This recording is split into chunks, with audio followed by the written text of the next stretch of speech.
or like a moral perfectionist. Yes. Or like Yes. they're big on justice. Yes. Fairness. Yes.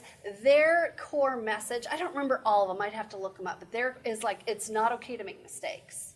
Right. They need to be right or do the right thing. Or do the right thing. Mm-hmm. And they live in a kind of black and white world. Very black and white. Very black It's either and white. right or wrong. It's right or wrong, and and because I hold myself to this high standard, everybody else should too. Yes. Which is where some criticism. Yeah, it can. Or they can be critical. Yeah. Or judgmental because people are not doing it the right way. But they think they're helping by giving that grace. Like, doesn't everybody want to be better? Doesn't everybody want to do a better job? So it can come across that way. What about twos? Twos are extremely helpful. Yeah, they're the helper. So twos, so I like to talk about healthy, average, and unhealthy. Okay, so if you're a healthy two, you're all about asserting yourself at the right moments, at the right times, helping the right people. Right. Right? Okay, but an unhealthy two may be a little obsessive. Yeah, an unhealthy... Doing it to gain your friendship or... Oh, yeah, or favor. Right. You know, so unhealthy twos, they're not doing it out of this selfless place. They're doing it because if I do this, they will recognize me or they will like me. Yes, I'm getting that recognition or, But they kind of have this superpower where they can go into a room and assess what everybody's needs are so they can try to meet those needs. Every number has a superpower. Every number does, yes. And a lot of times what we feel like our weakness is could really actually turn out to be a superpower if it were used in the right way. If it were used in the right way. If we use our superpower. If the motive was used in if the motive was correct. So threes are called the achiever. Threes are a hot mess. No, threes are an interesting little group of folks.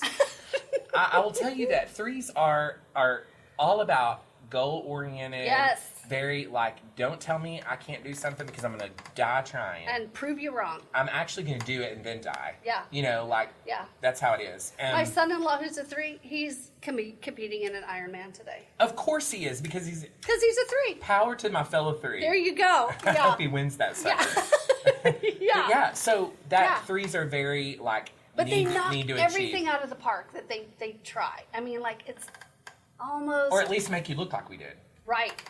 But that's just as important. Yeah. It is. So fours are deep. Fours are deep. They're unique. Fours have this desire to be different. Yeah. So a lot of times, it can look different ways. Yeah. It can in their appearance. Yes. They can really intentionally dress unlike everyone else. Right. So that they are set apart as unique or different. Right. It's not always attire or dress, but they're super creative. They are very creative. They're very creative. A lot of artists, musicians, and but you said something like they strive to be unique and different. So I always give my students the Enneagram assessment when I start a semester, and I almost always will have a 4. And they're excited to learn that they're a 4. Oh my gosh, this makes so much sense. And it's oh my gosh, there's others like me. Because it's a little disappointing because they want to be unique. They want to be different. Right. They want to stand out or stand apart. Yes. Yeah. But typically 4s don't want to stand out to be seen. No, typically not. Which is interesting. But they do. Yeah. They just don't want to say that. Right. No. That's interesting. They're high feelers. Oh, high feelers. Yeah. They're high feelers. They're often really in touch with... Very in touch with their feelings. Yes. They explore all their feelings better. 5s, we talked about 5s a little earlier, so they're so smart. Analytical. Very analytical, detail-oriented, and when we cover 5s, I'll talk more. I've got someone I know that's a 5, was in the perfect job for a 5, studied those contracts, attention to detail, but nobody else in her job was a 5, and it wasn't recognized. And so it was real kind of disillusioning for her because they will study it, they will learn it. If there's 4 new hobbies, they'll read about all of them to try to kind of narrow it down to which one they want to do. I mean, they get really in depth with that. You know what's interesting about a 5 is they are information hoarders. Yes. 5s are information hoarders. And so what they will say is they are full, 5s are full of useless information. Yes. Because they're like, one day I Don't may play need Trivial that. Pursuit with them. No, those are your Jeopardy Yes, winners. yes. 5s are your Jeopardy winners. Yes. They have so much information that they don't really need. Right. You know what I mean? And they also don't have a lot of energy. So Right. they're very internal. So the way I heard it described once was they, at night we go to sleep, we recharge, wake up like 100% recharged battery, and they wake up like with 20. So they very much try to conserve their energy because they don't Yes. have that much energy, and engaging with other people just depletes them. Yeah, and they don't want their resources to be depleted. No, that would be Yeah. terrible for a So 5. 6s. Let's 6s. talk about 6s. So 6s are interesting. So the number one, they have this internal critic that they try to quiet all the time. Which looks a lot like a 1. Yes, the thing about the 6s is they have a committee of critics. The 1 has this one internal critic that just nags them. 6s have a committee of critics. So they are constantly, what if? What if, what if, what if? Like I often say, you want your maid of honor to be a 6 because she's got every scenario covered. I love it. And she's thought it through. She's thought it all through. She's got a contingency So they're plan. big on safety. They're big on security. Safety, They're big on family. Big on family. They're very loyal.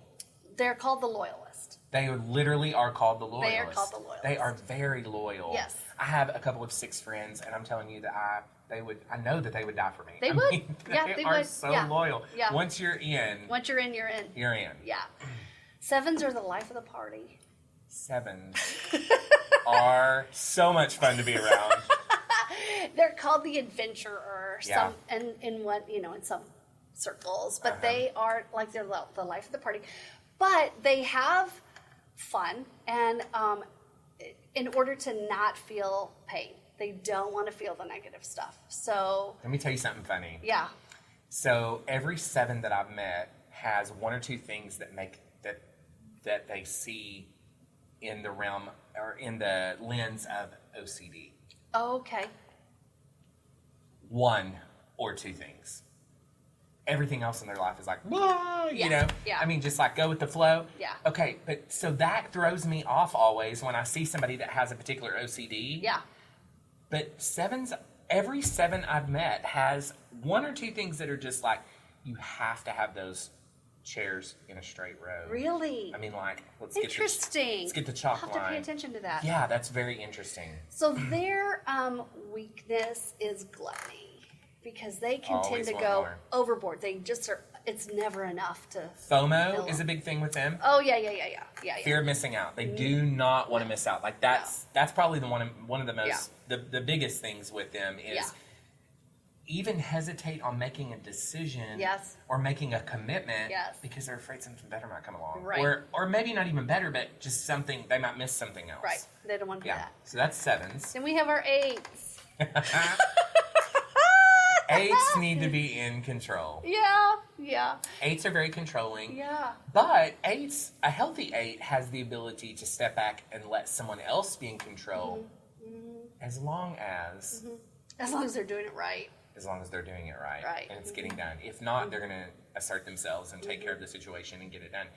8s are kind of like, if we were to use a weapon, they're kind of like a shotgun. Yeah.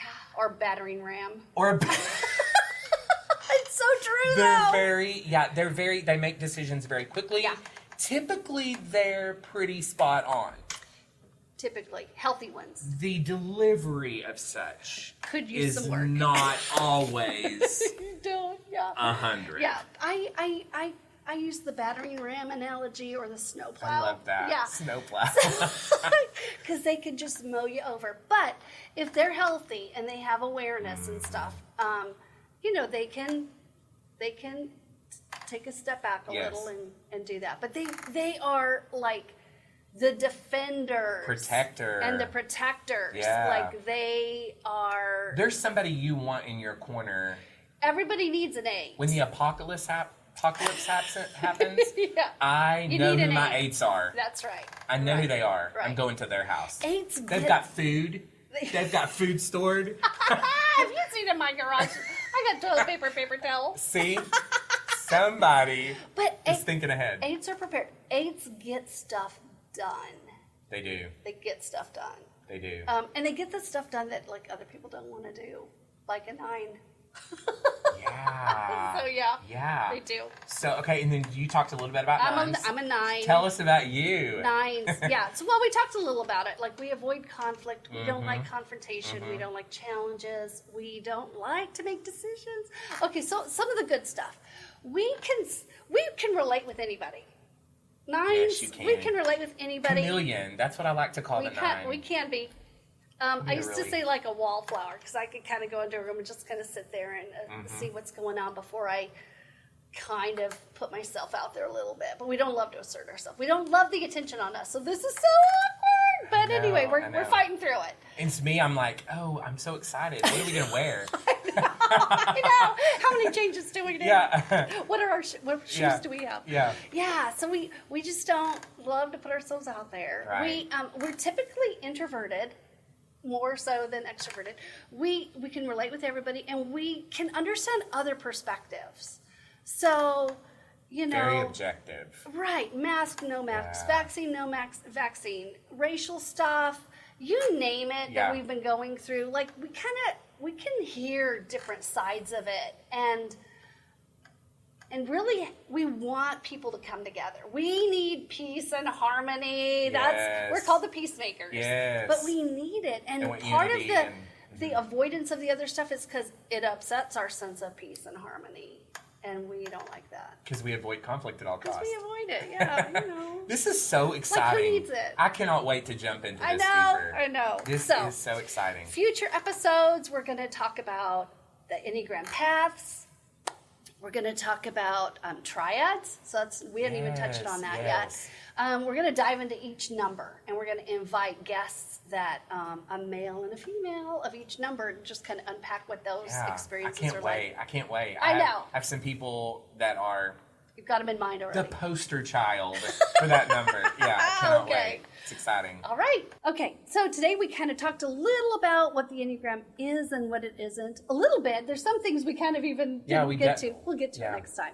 We're going to talk in future episodes about the Enneagram paths. So you talked about healthy, unhealthy, average, and so when we're in a healthy place, we take on attributes of another number, which is kind of where all those arrows go. We're going to talk about triads. We're going to go in depth a little bit with each number, and we're going to invite guests that have that are each number. So you've got people in mind already, and I have a couple, but I know. So that's going to be fun to kind of go into details of like what each experience is like, living as a 4, living as a 5. What do they like? What do they not like about their number? So we've got several episodes left to kind of unpack more about the Enneagram. We hope you enjoy kind of going through this journey with us, and we look forward to the next episode. If this content has been helpful to you, I'd appreciate it if you would please rate the podcast, post it, and share it on social media. And also post a review. If you'd like to get in contact with me, my phone is 479-561-7600, or email Dr. Deborah at anchoredhopecounseling.net or Dr. Deborah at drdebfordoctors.com. Our website at www.anchoredhopecounseling.net has some useful information, and you can also reach out to me through the website. Remember, you are enough just the way you are, and you are loved.